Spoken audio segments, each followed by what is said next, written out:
శ్రీ గురుభ్యో నమః. హరిః ఓం. వసుదేవసుతం దేవం కంసచానూరమర్దనం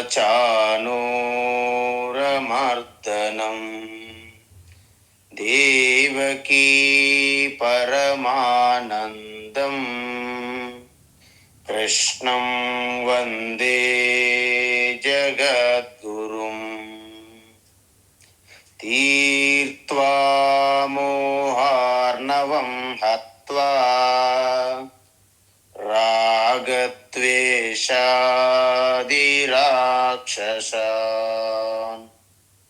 సీతా శాంతి సమాయుక్తా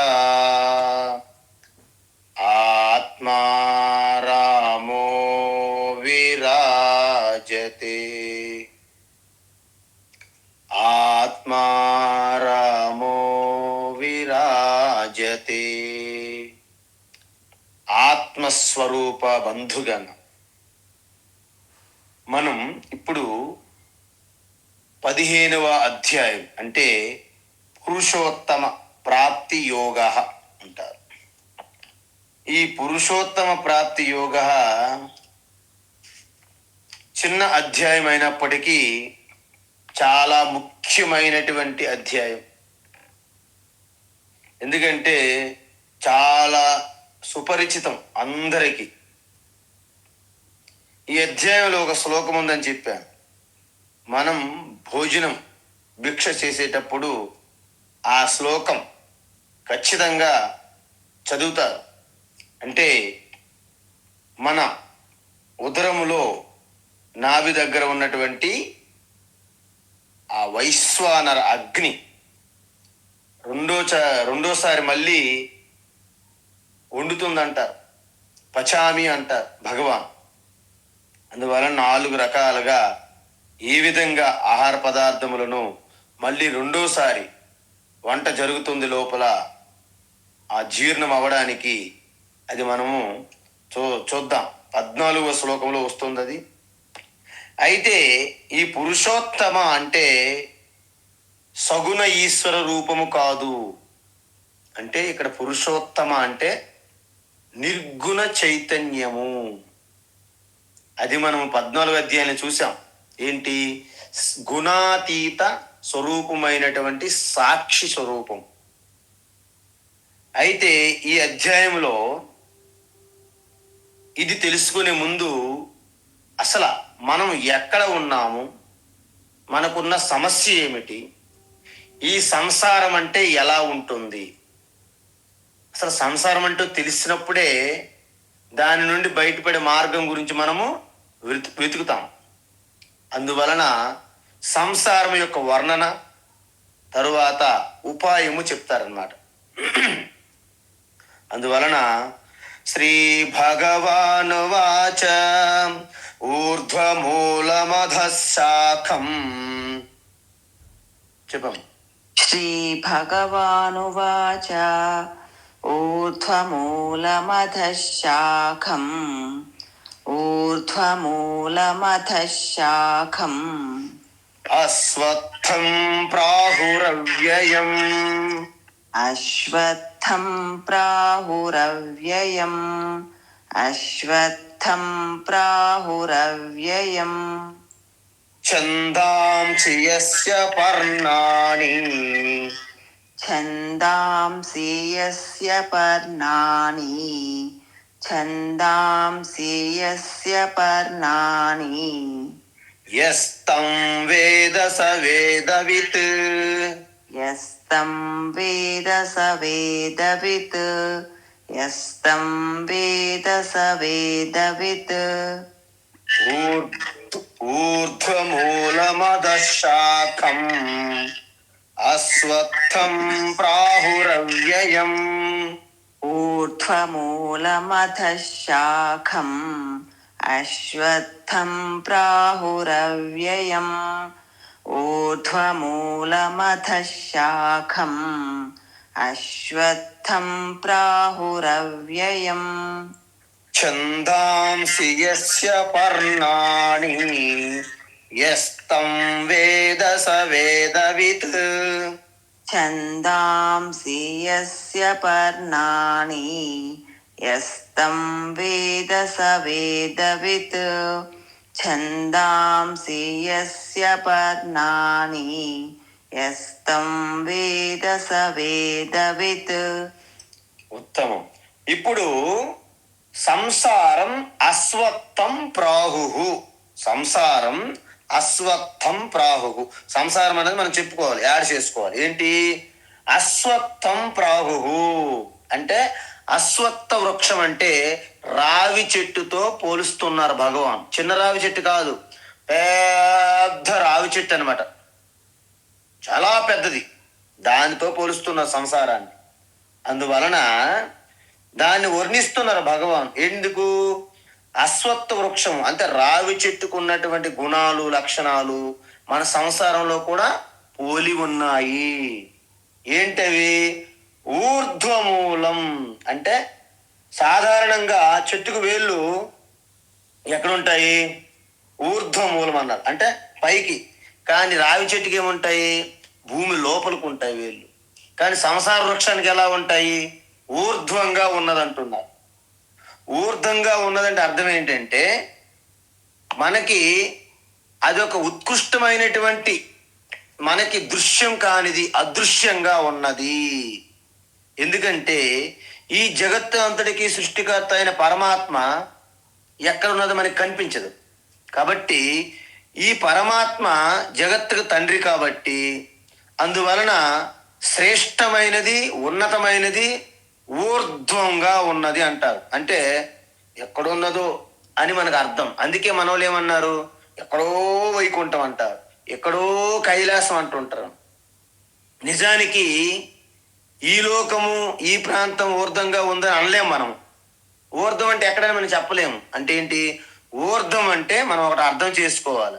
ఇక్కడ అత్యంత ఉత్కృష్టమైనది, అదృశ్యమైనది అని అర్థం చేసుకోవాలి. అందువలన మనకి మన ఇంద్రియములకి, మనస్సుకి అందనటువంటి, మనకి కనిపించనిది, అదృశ్యమైనది, అది మూలముగా ఉన్నది అంటారు. శంకరాచార్య ఏమంటారంటే దానికి దుర్విజ్ఞేయత్వం అంటే తెలుసుకోవడానికి సాధ్యము కానిది అని అర్థం. కాబట్టి ఈ మూలం అనేది వాస్తవంగా భూమి లోపల ఉన్న మనకు తెలియదు, మనం అనుకుంటాం. కానీ ఎందుకంటే తల్లి వేరు ఒకటి ఉంటే అనేక వేర్లు కూడా ఉంటాయి. చూడండి, ఇంటి మధ్యలో ఒక చెట్టు, వేప చెట్టు కానీ మర్రి చెట్టు కానీ వచ్చింది అనుకోండి, మీ గోడల నుండి కూడా వేలు వచ్చేస్తాయి, గోడ పగిలిపోతుంది ఒక్కొక్కసారి.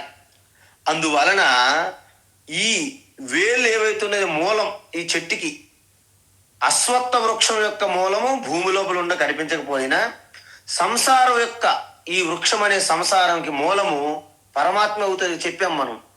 అంటే పరాప్రకృతి, అపరాప్రకృతి. పరాప్రకృతి అనే చైతన్యము అత్యంత ఉత్కృష్టమైనది, దుర్విజ్ఞేయమైన బ్రహ్మ సంసార వృక్షానికి మూలం. అదేవిధంగా అధః శాఖం. అధః అంటే కింద. అందువలన అధః అంటే రెండు అర్థాలు ఉన్నాయి. ఏంటి? ఒకటి ఉత్కృష్టం కానిది. కానిదంటే ఏంటి? ఊర్ధ్వమైనది, ఉత్కృష్టమని చెప్పాము. అధః అంటే నికృష్టమైనది అని అర్థం వస్తుంది, వ్యతిరేక పదం కదా. అంటే ఆ బ్రహ్మతో పోలిస్తే 14 లోకాలు తక్కువ స్థాయికి చెందినవే. ఎందుకు? పరబ్రహ్మ, పరమపిత మహా చైతన్యము ఉత్కృష్టమైనది. మరి శాఖలంటే కిందకు వస్తాయి అన్నమాట. ఇప్పుడు పరమాత్మ కంటే సగుణంగా వచ్చినవే కదా లోకాలు. భూహు భువ అని 14 లోకాలు కూడా అధః అంటే కిందకున్నాయి అని అర్థం. ఏ సంసార వృక్షానికి? ఈ సంసార వృక్షానికి బ్రహ్మ అంటే శుద్ధ చైతన్య పరమాత్మ మూలముగా ఉన్న సంసార వృక్షానికి 14 లోకాలు కూడా కిందకు ఉన్నటువంటి శాఖలు అంటే కొమ్మలు అని అర్థం. అలాగే ఊర్ధ్వం అని ఎందుకన్నాము? దుర్విజ్ఞేయం అంటే అర్థం కానిది. దానికి ఏంటి అర్థమయ్యేది, అది కంటికి కనబడేది. ఇప్పుడు చెప్పండి, భగవంతునితో పోల్చుకుంటే కంటికి కనబడే లోకాలని మనము శాఖలతో పోలుస్తున్నాం కదా. ఎందుకంటే పరమాత్మ అనేది ఇంద్రియములకి కనిపించేది కాదు, కానీ నామరూపాలు మనకి దృశ్యంగా మనం చూస్తున్నాము. అందువలన ఊర్ధ్వ మూలము అధశాఖము, అధశాఖ. ఇప్పుడు మీకు అర్థమైంది కదా, సంసార వృక్షానికి మూలం అనేది మనకి గోచరం కాదు. ఆ సంసార వృక్షం యొక్క శాఖలు, కొమ్మలు ఈ అనేక లోకాలు. అయితే అది ఎలాంటిది? అవ్యయం అంటే నాశనం కానిది. అవ్యయం అంటే శాశ్వతం అని అర్థం. ఆది అంతాలు లేనిది. ఇప్పుడు చెప్పండి, విత్తనం ముందా చెట్టు ముందంటే మనం చెప్పలేం. ఏది ముందని చెప్తారు మీరు? పోని చెట్టు అంటాం. చెట్టు ఎలా వచ్చింది? విత్తనం నుండి వచ్చి. విత్తనం ఎలా వచ్చింది? చెట్టు. ఇది అయ్యే పని కాదు. అందుకే మనకి గుడ్డు ముందా కోడి ముందా అంటుంటారు. ఇలా మనకి ఎప్పుడు ఇవి తెలవు. ఎందుకు తెలియవంటే, మనం ఒక రింగు తీసుకొని, మీ చేతికి గాజు కానీ రింగు తీసుకొని, ఎక్కడ ఆరంభమైంది మొదలు ఎక్కడ అంతమంటే మీకు తెలియదు. ఎందుకు? అదొక వృత్తం, సైకిల్. అందువలన దీనికి నాశనం ఆది అంతము లేవు. అంటే అనాది అనంతము అంటే జనన మరణ చక్రం, ఆ సైకిల్ లాంటిది అనమాట. తిరుగుతూనే ఉంటది ఎప్పుడు. జీవి అంటే మన ఒక జీవాత్మ ఎప్పుడు పుట్టిందో మనం ఎవరూ చెప్పలేం. ఎందుకంటే నిన్న మనం చూసాం, నిన్నటి క్లాసులో ఏంటి, జీవి ఎలా పుడుతుంది? తను చేసిన కర్మ ఎలా వస్తుంది? తను కోరికల వలన చేస్తున్న కర్మ చేయాలంటే శరీరం ఉండాలి, శరీరం రావాలంటే కర్మ చేసి ఉండాలి. చూసారా, ఈ రెండు కూడా సైకిల్ అనమాట. శరీరం రావాలంటే మీకు కర్మ చేసి ఉండాలి, కర్మ చేసి ఉండాలంటే శరీరం ఉండాలి. ఇది కోడిగుడ్డు కోడి, విత్తనము చెట్టు మాదిరిగాని ఇది కూడా సంసార చక్రం. అందువల్ల పూర్వజన్మ కర్మ ముందు జన్మల వల్ల వస్తుంది. ఈ విధంగా అది ఒక సైకిల్, చక్రం. అందుకే కర్మ జన్మ చక్రముగా ఉన్నటువంటి శాశ్వతంగా తిరుగుతుంటది సంసార చక్రము. మరి సంసార చక్రానికి ఛందాంసి యస్య పర్ణాని. చూసారా, ఛందాంసి అంటే వేదముల యొక్క పూర్వ భాగము. అంటే వేదము యొక్క కర్మకాండ భాగం ఉంది కదా, దాన్ని ఛందాంసి. పర్ణాని అంటే ఆకులు.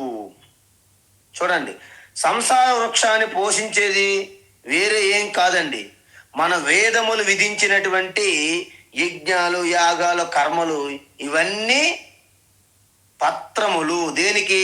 సంసార వృక్షానికి పత్రాలు. అందువలన మనకి ఈ కర్మకాండ ఎప్పుడు మనుషులని కర్మలలో బంధిస్తుంది, కోరికలు చూపెడుతుంది, కర్మలు చేయిస్తుంది. నువ్వు ముఖ్యమంత్రి అవుతావు, నువ్వు రాజశ్యామల యాగం చెయ్యి. ఇక రాజశ్యామల యాగం చుట్టూ అని బంధింపబడతాడు. ఏదో ఒకటి బగలాముఖి లేకపోతే వారాహి, ఏదో ఒకటి చెప్తారు, చండీ యాగం చెయ్యి అంటారు. కాబట్టి మనకి ఈ విధంగా ఆ కర్మల్లో బంధిస్తుంది. అందుకే ఎవరికి కూడా ఈ కర్మల్లో ఉన్నటువంటి యజ్ఞయాగాలు, పూజలు, వ్రతాల్లో ఉన్నటువంటి శ్రద్ధ, ఆసక్తి, భక్తి భగవద్గీత తత్వము, ఉపనిషత్తుల మీద ఉండదు. వారికి అసలు అటువైపు ఏముందో ఎక్స్ట్రా కరిక్యులర్ యాక్టివిటీ, టైం ఉంటే వింటాం, లేకుంటే లేదు. కానీ పని చేయి, అన్ని పదార్థములు సంపాదించు, యజ్ఞయాగాలు చెయ్యి అని మనము ప్రేరేపిస్తుంటారు అన్నమాట మనకి పండితులు, ఈ రకరకాల గురువులు కూడా. అందువలన వారికి భక్తి ఈ యజ్ఞయాగాల కర్మల మీదే ఉంటుంది తప్ప ఈ జ్ఞానం మీద ఉండదు. అందువలన వారి జీవితం అంతా నిరంతరము పుణ్యక్షేత్రాలకి, తీర్థయాత్రలకి, అనేక అభిషేకాలు, పూజలు అనేకం చేస్తే అతిరుద్ర, మహారుద్ర, శతరుద్రి, సహస్రరుద్రి యాగాలు చేస్తూ గుడులకి, ఆశ్రమాలకి తీర్థయాత్రలు తిరుగుతూనే ఉంటారు జీవితాంతం. అంటే వేదము యొక్క ఆఖరి తత్వ భాగం ఒకటి ఉన్నది, బ్రహ్మ విద్య ఉపనిషత్తులు అని వారు అటువైపు అసలు దృష్టి పెట్టరు. అందుకే ఇదం తీర్థమిదం తీర్థం భ్రమంతి తామసా జనా. తమో గుణస్థులు, రజోగుణస్థులు అదిగో తీర్థము, అదిగో యాత్ర, అదిగో పిలిగ్రిమేజ్, అదిగో యజ్ఞము యాగము అని బయటికే తిరుగుతుంటారంట. ఆత్మతీర్థం న జానంతి కథం మోక్ష శృణు ప్రియా. వాళ్ళ ఆత్మతీర్థం అనేది ఈ తీర్థాలన్నిటికీ మహాతీర్థం. ఆత్మతీర్థం నీ చైతన్యం, హృదయంలో ఉన్న చైతన్య ఎరుక, అది మహాతీర్థం. దాని గురించి అస్సలు ఆలోచించరు. కాబట్టి వాళ్ళకు మోక్షం ఏ విధంగా వస్తుంది అని మహాభారతంలో సనత్సుజాతీయంలో చెప్పారు. అందువలన మనము నదీ స్నానాలన్నీ కూడా సముద్రంలో ఎలాగైతే కలిసిపోతాయో, అంటే నదీ స్నానము సర్వ నదుల స్నానానికి సమానం అంటారు. ఆ విధంగా ఆత్మతీర్థం అనేది మొత్తం సృష్టిలో ఉన్న తీర్థాలకన్నిటికీ సమానము అని అర్థం. ఈ విధంగా అసలు మన ఉద్దేశం ఏమిటి? అసలు కర్మకాండ పూర్తి వదిలేయాలా? వదిలేయాలని కాదు. మీకు యజ్ఞయాగాలు, కర్మకాండలు, పూజలు, వ్రతాలు అన్నీ అవసరం మనకి.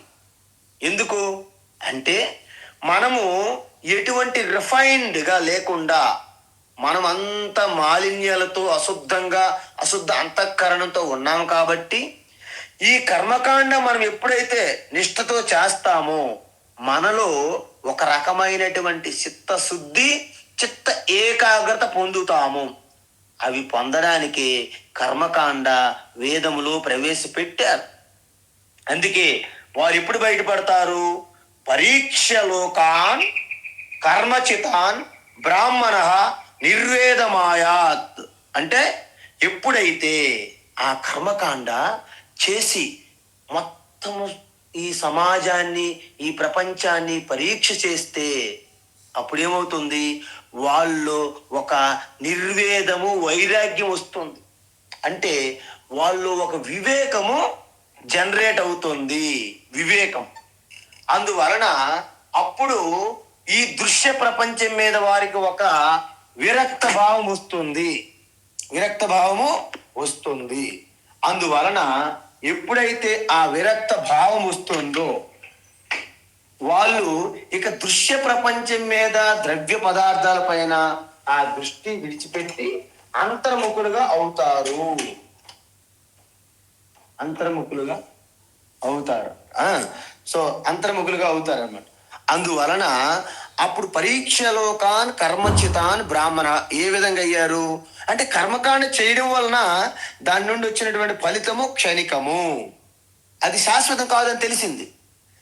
ఎప్పుడైతే శాశ్వతం కాదని తెలిసిందో ఇక దాని మీద ఎందుకు పట్టి ఆలాడతారు? అందువల్ల శాశ్వతమైనదే నాకు కావాలి అని ఎప్పుడైతే మనలో కలిగిందో ఆ శాశ్వత పదం యొక్క తత్వం తెలుసుకోవాలని గురువుకి సమీపిస్తారు. అప్పుడు గురువు ఆ వేద అంతభాగమైనటువంటి బ్రహ్మ విద్యను ఎప్పుడైతే మీరు శ్రద్ధాభక్తితో ఆయనకి ప్రసన్నులుగా చేసుకున్నారో అప్పుడు మీకు తెలియజేస్తారు. దానిని జ్ఞానకాండ అంటారు. అంటే కర్మకాండ నుండి ఉపాసనకాండ, ఉపాసనకాండ నుండి జ్ఞానకాండలోకి ప్రయాణం, బహిర్ముఖం నుండి అంతర్ముఖంలోకి. అందువలన ఈ విధంగా యస్తం వేద ఎవరైతే ఈ క్రమంగా తెలుసుకుంటారో, చూసారా, ఎవరైతే తెలుసుకుంటారో, ఏం తెలుసుకుంటారు?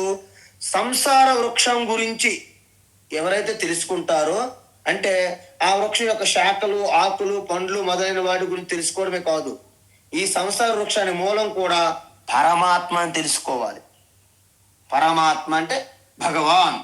అందువలన సమూలం వృక్షం యహ వేదసహ వేదవితు, అంటే పూర్తిగా వేదం యొక్క తత్వ సారము ఉపనిషత్తు తెలుసుకున్న తర్వాత మీకు ఆ జ్ఞాని ఈ యొక్క కర్మకాండ, ఉపాసనకాండ వాటి విధి విధానాలు చెయ్యడము, మనము అందులో అంతఃకరణ శుద్ధి సాధించడము, ఏకాగ్ర సాధించడము, విడిచిపెట్టడము.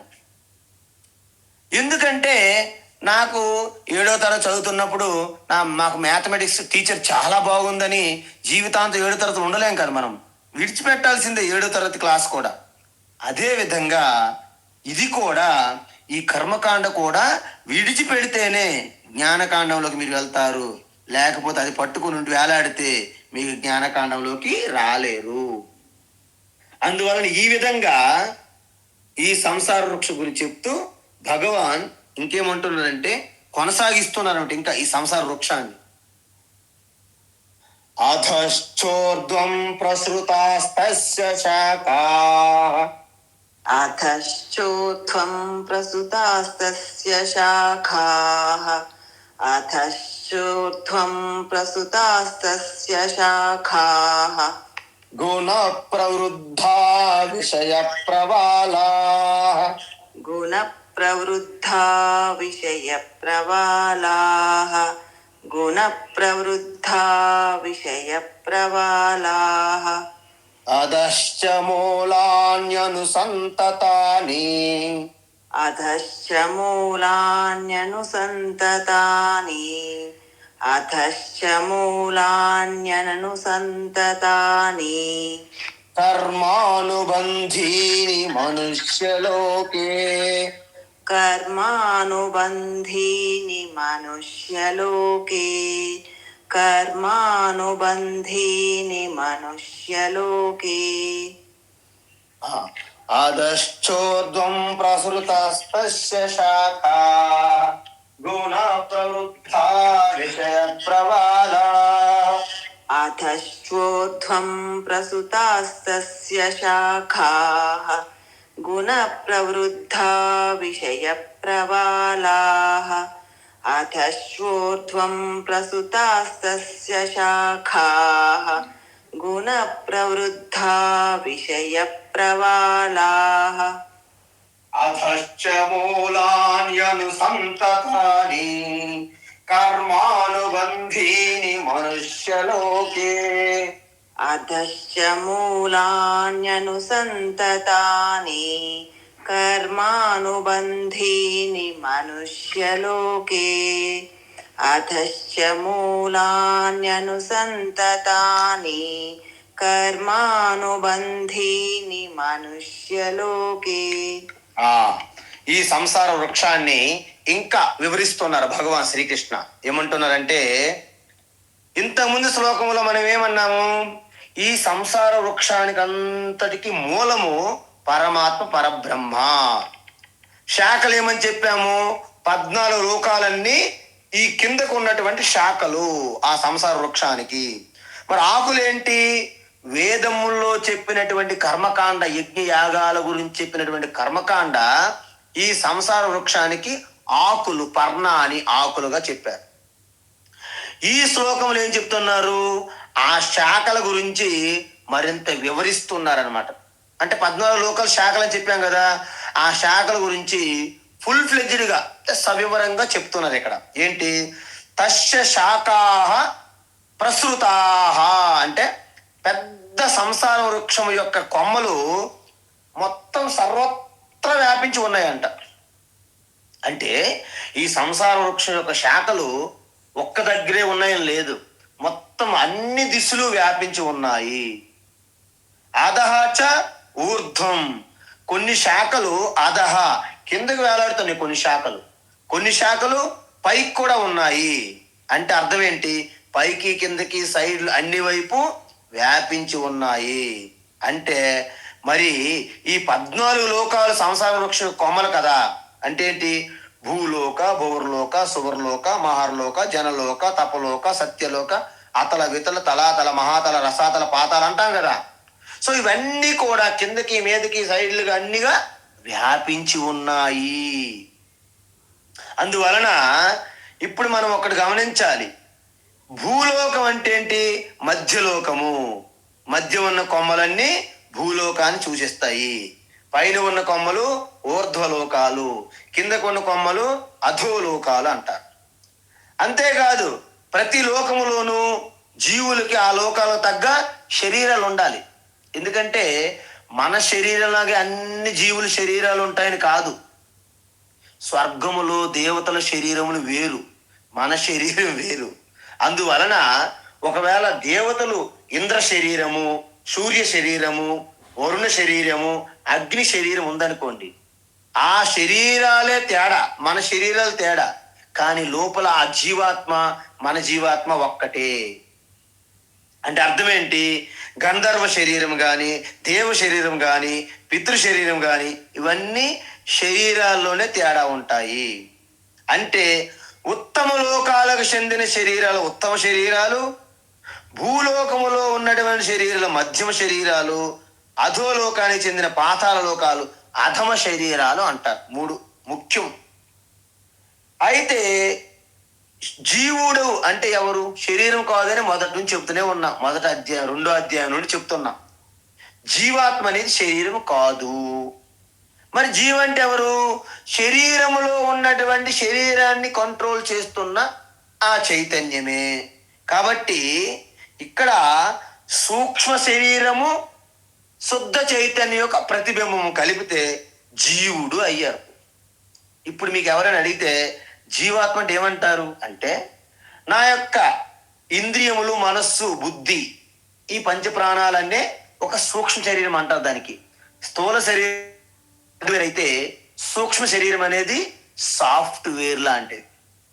అందువలన ఈ సూక్ష్మ శరీరానికి ఒక ప్రతిబింబమైనటువంటి శుద్ధ చైతన్యం యొక్క ప్రతిబింబము కలిస్తే అప్పుడు జీవాత్మగా మారుతున్నది. ఈ శరీరం మధ్యమ శాఖలో ఉంది కాబట్టి సంసారానికి చెందినది ఈ యొక్క భూలోకమే. కాబట్టి ఒక్క మనుష్య లోకములో మాత్రమే మీరు పుణ్యం సంపాదించగలరు, పాపము కూడా సంపాదించగలరు. మరి మిగతా లోకాల సంగతి ఏంటి స్వామి అంటే, మిగతా లోకములో ఊర్ధ్వలోకాలు అంటే స్వర్గాది లోకాలలో మీరు పుణ్యాన్ని అనుభవించగలరు, మీరు పుణ్యం సంపాదించలేరు. స్వర్గాది లోకాల్లో పాపము సంపాదించలేరు, మీకు అసలు పాపమే ఉండదు అక్కడ. ఎందుకు? పుణ్యం వల్ల కలుగుతున్న భోగములు మాత్రమే అనుభవిస్తారు స్వర్గాది లోకాలు. మరి నరకాది అధమలోకాల సంగతి ఏంటి? అక్కడ కేవలం నరక యాతన అనుభవించడమే, అంటే పాపాన్ని అనుభవించడమే. అక్కడ కూడా పాపం పెరగదు, పుణ్యం కూడా రాదు. మరి మన సంగతి ఏంటి? భూలోకం అంటే ఇక్కడ పాపము తరుగుతుంది, పుణ్యము తరుగుతుంది, పాపము పెరుగుతుంది, పుణ్యము పెరుగుతుంది. అందుకే ఈ యొక్క మనుష్య లోకమే కర్మలోకం అంటారు దీనికి. ఇక్కడ ఒక్కటే కర్మ, మిగతా వారికి ఎవరికి కర్మకి అధికారం లేదు. అందువలన ఈ శరీరం ధరించడానికి తోడ్పడిన ప్రారబ్ధ కర్మ ఎప్పుడైతే ముగిసిపోతుందో ఆ శరీరం అనేది మీరు ఎంత పట్టి వేలాడినా అది ఉండదు, శరీరం రాలిపోతుంది అంతే. ఇక్కడ మీరు శరీరాన్ని మీరు అలాగా 1000 సంవత్సరాల శరీరం ఉందని శరీరం పూజించుకోండి, అందులో ఏం లేదు. పంచభూతాలతో సమానమే. అంటే మన పర్వతం ఉన్నా ఆ శరీరం ఒక్కటే. కానీ మన భ్రమ ఏంటంటే 1000 సంవత్సరాల శరీరం ఉన్నది, ఓహో ఆహా, మన భ్రమ. కాబట్టి ఇక్కడ ఏముంటుంది శాస్త్రము? ఎప్పుడైతే మీ యొక్క ప్రారబ్ధ కర్మ పూర్తవుతుందో ఆ క్షణమే ఆ శరీరం రాలిపోతుంది. అంటే శరీరము మరణిస్తుంది, ఆ జీవి వేరే లోకానికి వెళ్తుంది. ఎందుకు? మీరు పుణ్యం అధికమైతే మీరు దేవలోకాలు ఇంద్ర శరీరం పొందవచ్చును, వరుణ శరీరం పొందవచ్చును, అగ్ని శరీరము, వాయు శరీరం పొందవచ్చు. ఒకవేళ మీలో పాపం అధికమైతే ఇక చెట్టు, జంతువులు, పక్షులు, కీటకాల శరీరాలు కూడా పొందవచ్చును. సో ఈ విధంగా ఉపనిషత్తులు చెప్పారు ఇది. యోని మన్యే ప్రపద్యంతే శరీరత్వాయ దేహినః స్థాను మన్యేను సంయంతి యథా కర్మ యథాశ్రుతం అన్నారు. అంటే ఎప్పుడైతే శరీరం విడిచిపెట్టినప్పుడు మనం ఎటువంటి పుణ్యకర్మలు చేశాము, ఎటువంటి ఉపాసన చేశాము, వీటి ఆధారంగానే మనకి శరీరం వస్తుందట, నెక్స్ట్ శరీరం. అందుకే ఆఖరిలో కూడా పుణ్యకర్మలు, మంచి ఆలోచనలు, ఆ యొక్క ఈశ్వర స్మరణ కలిగి ఉండాలని కోరుకుంటాం. అందువలన ఈ విధంగా మీరు ఒకటి గమనించండి, ఇదంతా జీవితం అనేది ఎలా ఉంటుందంటే ఒక వైకుంఠపాలి ఆట. మీకు తెలుసు కదా, పాము అంటే ఆ యొక్క నిచ్చెనతో మనం ఆట ఆడుతుంటాం, మనం వైకుంఠపాలి అంటారు. దాంట్లో మనము కొంత 94, 95 వెళ్ళామనుకోండి, అక్కడ ఒక్కసారి మళ్ళీ పాచికి పడలేదు అనుకోండి, మళ్ళీ ఏదో 11కి మళ్ళీ 1కి 0 కూడా రావచ్చు మా. అందువలన మీరు స్వర్గాది లోకాలకు వెళ్ళినా మీ పుణ్యం పూర్తి అయిపోయిన తర్వాత మళ్ళీ మీరు మనుష్యలోకంకి వస్తారని గ్యారంటీ లేదు. క్రిమికీటకాలుగా కూడా పుట్టొచ్చు. ఎందుకు? వైకుంఠపాలి మోడల్ అనమాట. సేమ్ ఈ ఆట అంతా, ఈ సంసారం అనేది వైకుంఠపాలితో సమానము. అందువలన మనం ఎక్కడ జారిపోతామో మనకే తెలియదు. అంటే దేవ శరీరం నుండి మీరు మళ్ళీ ఏదో ఒక కుక్క నక్క శరీరం కూడా పొందవచ్చునంట. అది చెప్పారు శాస్త్రంలో. అందువలన మనం ఏం చేయాలి? అధచ్చోర్ధ్వం ప్రసృతా శాఖా అంటే ఉత్తమ, మధ్యమ, అధమ శరీరాల రూపముల ద్వారా శాఖలు ఉంటాయి. ఈ 3 రకాల జన్మలు ఎలా వస్తాయి మనం చెప్పాం.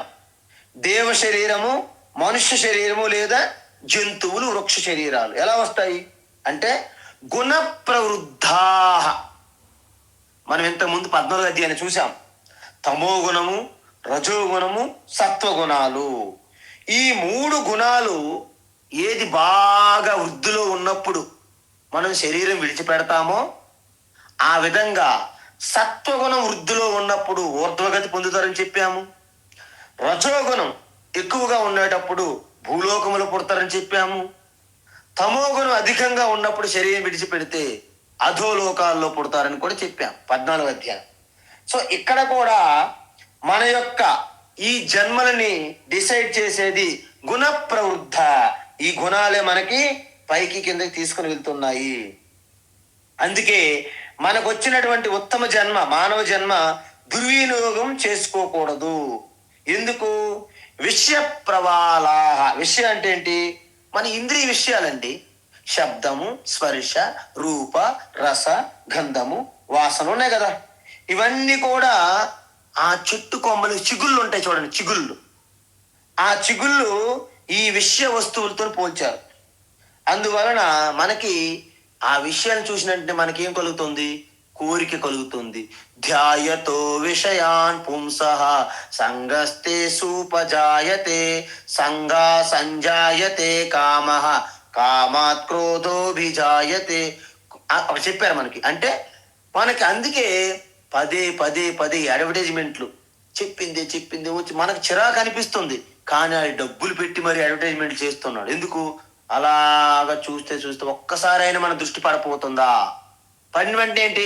అది కావాలి కావాలి కావాలి కావాలి, ఒకటే తుంబుర శృతి. ఆ తంబుర శృతి మన బ్యాక్గ్రౌండ్లో కలుగుతుంది.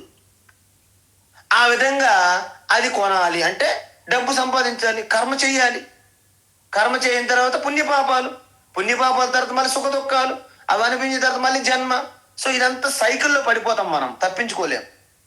అందువలన కోరికలు తీర్చుకోవడానికి మనం ఎలాగైతే కర్మలు చెయ్యాలో, కర్మల నుంచి వచ్చినటువంటి పుణ్యపాపాల ఆధారంగా మనకు జన్మలు వస్తున్నాయి. అంటే ఈ విషయాలు, విషయ వస్తువులు, వాటి వలన కోరికలు తీర్చుకోవడానికి కర్మలు, కర్మల నుండి పుణ్యపాపాలు, దాని నుండి పునర్జన్మ. అందువలన మనకేంటంటారు? పుణ్యేన పుణ్యం లోకం నయతి, పాపేన పాపం లోకము, ఉభాభ్యమేవ మనుష్య లోకం అంటారు. చూసారా? పుణ్యం మీరు అధికంగా సంపాదిస్తే ఊర్ధ్వలోకాలు, పుణ్యలోకాలు. పాపం అధికమైతే పాతాళ లోకాలు. 2 మిశ్రమం అంటే పాప పుణ్యాలు మిశ్రమం అయితే మనుష్య లోకం అని చెప్పారు ఉపనిషత్తుల్లో. అందువలన విషయ ప్రవాళాహ అంటే విషయ వస్తువులు చిగుళ్ళు లాంటివి. చూసారా? చెట్టుకు చిన్న చిన్న చిగుళ్ళు వస్తాయి. చిగుళ్ళే అనుకుంటాం మనం, అవే పెద్ద కొమ్మలుగా తయారవుతాయి. ఆ విధంగా విషయ వస్తు పెరిగి వచ్చే జన్మ అనే కొమ్మగా మారుతుంది. అదశ్చ మూలాని అనుసంతతాని. ఏ వృక్షాన్ని తీసుకున్న దానికి అనేక వేళ్ళు ఉంటాయి. ఎందుకు? తల్లి వేరు ఒకటి ఉండగా అనేక వేళ్ళు ఉంటాయి, చిన్న చిన్నవి చుట్టూ. వాటిలో మళ్ళీ ఒక ముఖ్యమైన వేరు కూడా ఉంటుంది. అందువలన వృక్షం ఎదగడానికి కూడా ఒక్క వేరే సరిపోదు, దాని చుట్టూ కూడా వేళ్ళు అల్లేస్తాయి అనమాట. వట వృక్షం కానీ, రావి చెట్టు కానీ చూడండి. అందువలన ఇవన్నీ కూడా మొత్తం మొత్తం విస్తరించి ఉంటాయి. అనుసంతతాని అంటే ఈ చిగుళ్ళు వేళ్ళు అనేవి రాగద్వేషాలతో కూడి ఉన్నాయి సంసార వృక్షానికి. అందువలన చూడండి, మనకి కేవలము ఒక వ్యక్తిని మనం ఒక 2-3 సార్లు దర్శించామనుకోండి, వారిలో రాగము కానీ ద్వేషం కానీ కలుగుతుంది. వారిని మనం కలవాలి, వాళ్ళతో ఉండాలనే కోరిక కలుగుతుంది. లేకపోతే వాళ్ళని దూరంగా ఉండాలనేదే కలుగుతుంది. మనం ఒక క్లాస్ రూమ్కి వెళ్ళినా, ఒక దేవాలయంకి వెళ్ళినా, మనం కూర్చున్న ప్లేస్ మీద కూడా మనకి రాగం కలుగుతుంది. ప్రతి ఒక్కటండి ఈ రాగద్వేషాలు ఒక్క క్షణంలోనే, ఇలాంటి బలమైన రాగాలు 2 రోజుల్లో 1 రోజుల్లో కలిగితే 60-70 సంవత్సరాల జీవితంలో మనకున్న రాగద్వేషాల గురించి మీరు ఆలోచించండి, ఎంత బలంగా ఉంటాయి.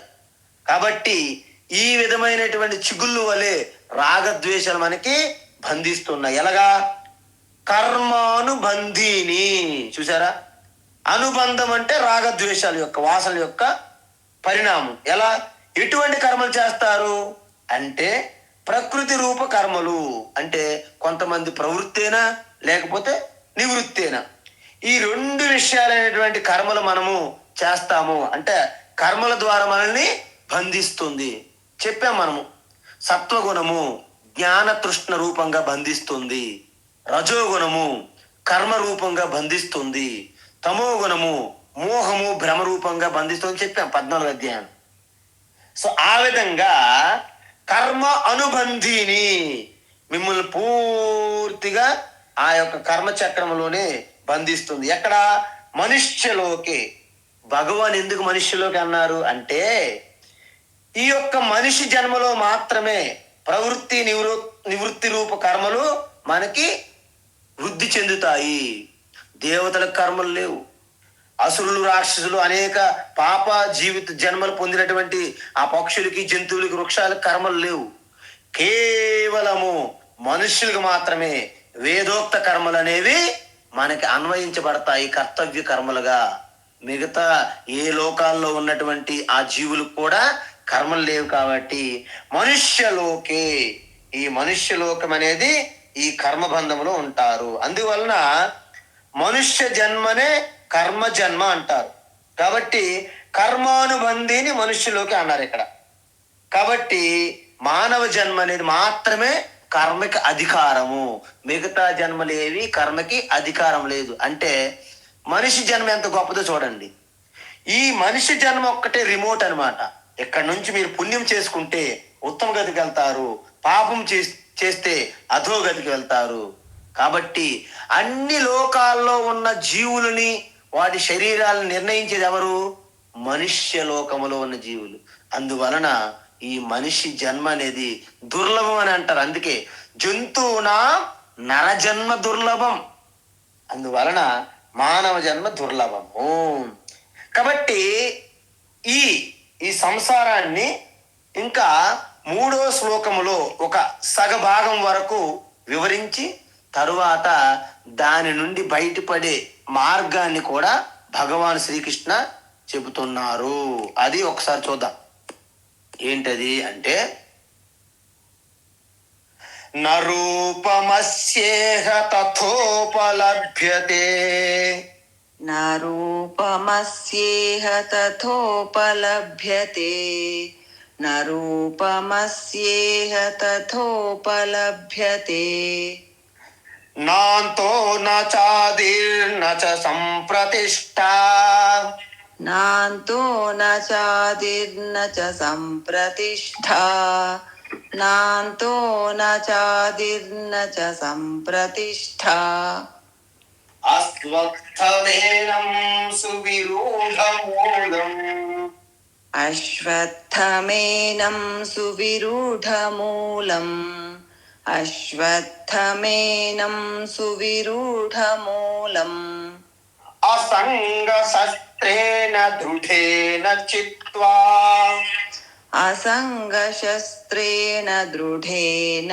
చిత్వా, అసంగ శస్త్రేణ దృఢేన చిత్వా, నరూపమస్యేహ తథోపలభ్యతే, నాంతో నాచాదీర్న చ సంప్రతిష్ఠా. न रूपस् न रूपमस्येह तथोपलभ्यते नान्तो न चादिर्न च सम्प्रतिष्ठा न रूपमस्येह तथोपलभ्यते नान्तो न चादिर्न च सम्प्रतिष्ठा అశ్వత్థమేనం సువిరూఢమూలం అసంగశస్త్రేణ దృఢేన చిత్వా. अश्वत्थमेनं सुविरूढमूलम् असङ्गशस्त्रेण दृढेन छित्त्वा अश्वत्थमेनं सुविरूढमूलम् असङ्गशस्त्रेण दृढेन छित्त्वा.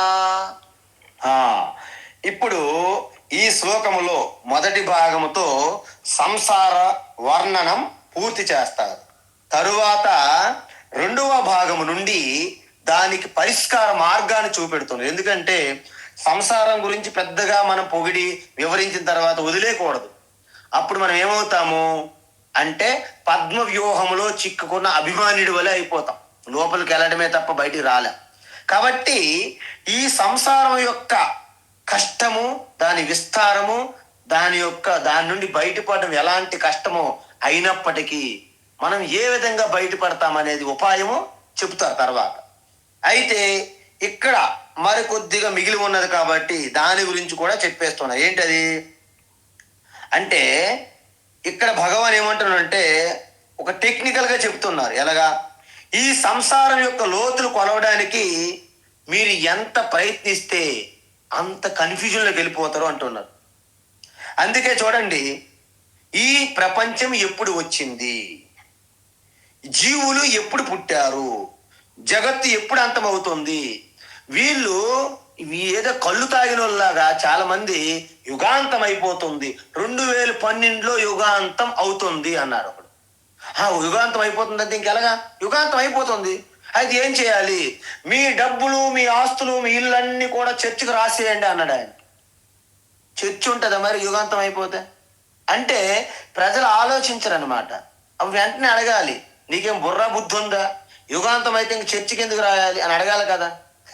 మన వాళ్ళు అడగరు, వాళ్ళేమో ఇంకా అలాగే చెప్తారు. అందువలన ఈ యుగాంతాలు ప్రళయం వచ్చేస్తుంది చెప్తుంటారు. ఎవరికి అర్థం కాదు. ఎందుకంటే ఈ సృష్టి అనేది ఒక వింత, ఒక మాయ, ఒక మిథ్య. అర్థమైనట్లు అనిపిస్తుంది మనకి, నాకు మొత్తం అర్థమైపోయింది. అందుకే శాస్త్రవేత్తలు, సైన్స్ అండ్ టెక్నాలజీ మొత్తం చెప్పేశారు. ఏదైనా సైన్స్తోనే చెప్పాలండి. మీరు భగవద్గీత ఉపనిషత్తులు అంటారు, ప్రూఫ్ చేయండి, సైంటిస్టులా ప్రూఫ్ చేయండి. ప్రూఫ్ ఏం చేస్తావు? ఇంతకీ నువ్వు ఉన్నావా లేదని మనం ప్రూఫ్ చేయాలి. నేనున్నాను, చూపెట్టు, ఎలా ఉన్నావు.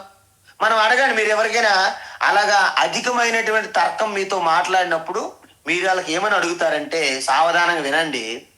మీరు ఒక్కసారి ఒక పెన్ను కానీ ఒక రింగ్ కానీ మీ అరచేతులు పెట్టండి. చూసావా నాయన? చూశాను. ఈ పెన్ ఉన్నది కదా, I place this pen on my palm. నేను అరచేతిలో పెన్ ఇలా పెట్టగలను, తీయగలను. అంటే అరచేతిలో నా పెన్ను ఉన్నది, అరచేతి పైన నా పెన్ను పెట్టాను. ఇప్పుడు చెప్పండి, ఇప్పుడు మై హెడ్ అంటే నా శిరస్సు నా యొక్క ఈ భుజముల పైన అంటే మొండెం పైన ఉన్నదా లేదా? ఉన్నది. అది తీయండి, రావట్లేదు. పెట్టండి, కుదరదు. అయితే నీకు హెడ్ లేదంటావా? ఓకే. నీకు బుద్ధి ఉన్నదా? ఏం మాట్లాడతామండి, what are you talking, what nonsense అంటాడు. Okay, no problem. సరే, బుద్ధి ఉందా లేదా నాకు చూపెట్టు. బుద్ధి ఎలా చూపెడతామండి? కాబట్టి కొన్నిటికి తర్కం అందదు. కాబట్టి ఇలాంటి దుస్తర్కం చెయ్యరాదు అంటారు మహాత్ములు. కాబట్టి ఇక్కడేంటి, మీరు ఎంత వరకు రీసెర్చ్ చేసుకుని వెళ్తున్నా దానికి అంతు పట్టదు. అందుకే వీళ్ళు ఏం చేస్తున్నారు, ఒక్కొక్క విషయాన్ని కనుగొన్న తర్వాత చూసారా మేము ఇది కనిపెట్టాము అంటారు. వాళ్ళకి శబాష్ అని నోబెల్ ప్రైజులు, డాక్టరేట్లు ఇస్తుంటారు. మరి 5 సంవత్సరాలు అయిన తర్వాత అప్పుడు ఆయన చెప్పింది తప్పు, ఇది కరెక్ట్ అని ఇంకొకరు వస్తారు. ఎస్, ఇది రైట్ అండి, వీరికి కూడా ఒక డాక్టరేట్, ఒక నోబెల్ ప్రైజ్ ఇస్తారు. అలా ఇస్తూనే పోతుంటారు. ఒకప్పుడు మేము చదివినప్పుడు 106, 108 పరమాణువులు, ఎలిమెంట్స్, ఆటమ్స్ ఉండేవి. ఇప్పుడే 130 అయ్యాయి. అలా పెరుగుతూ ఉంటాయి. అనంతం ఎవ్వరు కూడా అంతం చూడలేరు. అందువలన ఒక్కసారి ఈ సృష్టి యొక్క రూపాన్ని మనం తదేకం గమనిస్తే, నీటిలో ఉన్న జీవులు, భూగర్భంలో ఉన్న జీవులు, వాయువులోను, అగ్నిలోను, అంతరిక్షములోను, ఆ యొక్క గ్రహాలు, నక్షత్రాలు, వాటి కక్షల్లో అవి ఢీకొనకుండా అవి తిరగడము, ప్రతి నియమము అద్భుతం, ఎవ్వరికి అందదు. తల్లి గర్భంలో 9 నెలల పాటు ఆ జీవి ఎటువంటి స్ట్రక్చర్గా ఏ విధంగా పరిణామం చెందుతుందో ఇంతవరకు ఎవరికి అంత పూర్తిగా అవగాహన లేదు. ఇదంతా ఒక విచిత్రమైనటువంటి సృష్టి మాయ. అందువలన అస్య రూపం నలభ్యతే, విశ్వం యొక్క స్వరూపం అనేది మానవ మేధస్సు బుద్ధికి అందదు అంటున్నారు కృష్ణ పరమాత్మ. ఎందుకు అంటే, ఈ విశ్వం యొక్క స్వరూపము నా ఉపలభ్యతే, అందదు. దాన్ని అనిర్వచనీయం అన్నారు శాస్త్రములు. ఏమన్నారు? అనిర్వచనీయం, దాన్ని నిర్వచించడం సాధ్యం కాదు. అందుకే దాన్ని మిథ్య లేదా మాయ అని బ్రహ్మ విద్య ఉపనిషత్తులు చెప్తున్నాయి. ఎందుకు? ఇప్పుడు చెప్పండి.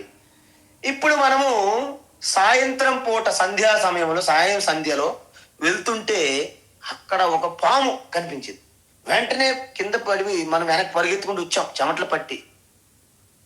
ఇంతకీ మనకు పాము కనిపించిందా లేదా? కనిపించింది. ఓకే. తర్వాత ఒక పెద్ద ఆయన, ఒక అమ్మగారు ఎవరో టార్చ్ లైట్ పట్టుకుని వచ్చారు. టార్చ్ లైట్ చూసాం, అక్కడేముంది? తాడు ఉంది. ఇప్పుడు మీరు చెప్పండి, పాము నిజంగా అక్కడ ఉందా లేదా? లేదు. మరి పాము చూశారు కదా? చూశాను. ఇప్పుడు మీరు చెప్పండి నాకు, పాము అనేది సత్యమా? కాదు. అది పాము అనేది పూర్తి మిథ్య లేదా? అంటే అసత్యమా, తుచ్చమా? పాము పూర్తి ఎప్పుడు లేదా? లేదు, నా పాము నా కళ్ళారు చూశాను. దాన్నే మాయ అంటారు. పామునేమంటారు?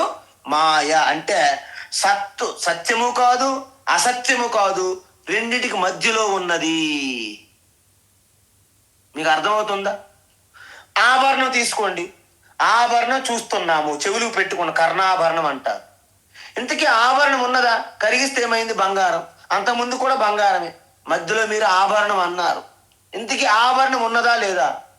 లేదు. మరి పెట్టుకున్న ఆభరణం ఉన్నది? ఉంది. అది ఇంతకీ ఉందా లేదా? ఉంది, లేదు, రెండు ఉంటాయా? దాన్ని మాయా. జగత్ కల్పన, జీవ కల్పన, మొత్తం కల్పన, దీర్ఘ స్వప్నం, జగమే మాయ, బ్రతుకే మాయ. ఈ మాయ మిథ్య, దీన్ని నిర్వచించలేము. అందువలన సత్ అసత్భ్యాం అనిర్వచనీయం మాయా మిథ్య అన్నారు శాస్త్రవేత్తలు, మన సైంటిస్టులు అంటే మన ఋషులు. అందువలన ఉపనిషత్తుల్లో బోధించినట్టుగా ఏమంటారు?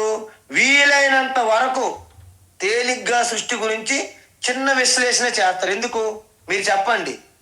నువ్వు పలాయన కర్మ వల్ల పుట్టావు అంటే ఓకే, నేను పలాయన కర్మ వల్ల పుట్టాను, కానీ పలాయన వాళ్ళకి తల్లిదండ్రులుగా నాకు ఎందుకు వచ్చారు అంటే ఏం చెప్తావు? వాళ్ళ కర్మ బట్టి. చూసారా? దీనికి ఎవ్వరు కూడా అంతం లేదు. కానీ ఆ కర్మ ఎలా వచ్చింది? పూర్వజన్మ వలన. పూర్వజన్మ ఎలా వచ్చింది? పూర్వకర్మ వలన. అంటే అలా వెళ్తే ఎక్కడికి వెళ్తారు మీరు? మీరు ఎక్కడో ఎండమావుల్లో చిక్కిపోతారు. అందువలన ఇది తెగే పని కాదు ఇప్పటిలోగా. కాబట్టి మనమేం చేస్తున్నామంటే, మన సృష్టి ఎప్పుడు ఎలా వచ్చిందని తెలుసుకోవడం కంటే ఆ మాయ సంసారం నుంచి బయటపడడం మనకి ఇంపార్టెంట్. అవునాక చెప్పండి మీరు. ఇప్పుడు మనకి ఫీవర్ వచ్చింది, జ్వరం వచ్చింది. జ్వరం ఎందుకు వచ్చింది, ఎలా వచ్చింది, తర్వాత ట్యాబ్లెట్ ఎవరు ఇచ్చారనుకోండి, ఈ ట్యాబ్లెట్ ఎప్పుడు తయారు చేశారు, ఎలా తయారు చేశారు, ఇవన్నీ నీకు అనవసరం. ఆ ట్యాబ్లెట్, నీకు జ్వరం వచ్చింది, ట్యాబ్లెట్ వేసుకొని తగ్గించుకోవడమే నీకు ముఖ్యమైనటువంటి తక్షణ కర్తవ్యం.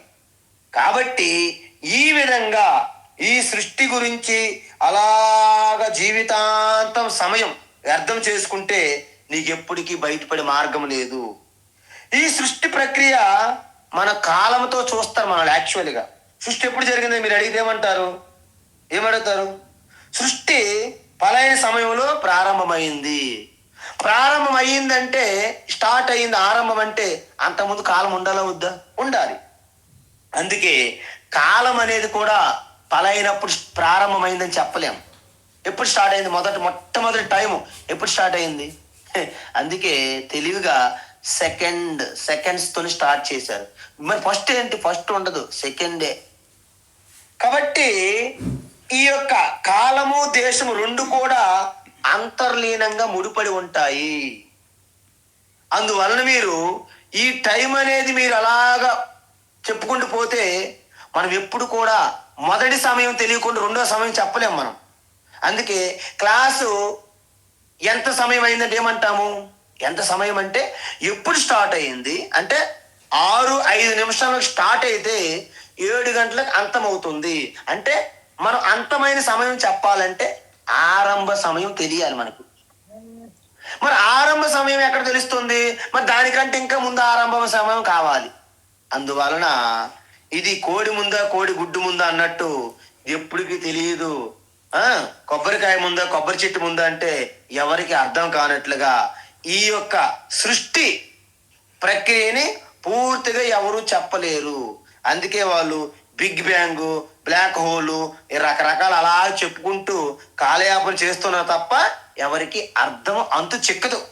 అందుకే దీనికి భగవాన్ ఏమంటారంటే అస్య రూపం అంటే సంసారస్య, ఈ సృష్టి యొక్క రూపము ఇక్కడ నా ఉపలభ్యతే, ఎవరికి అందదు, అంతు చిక్కదు.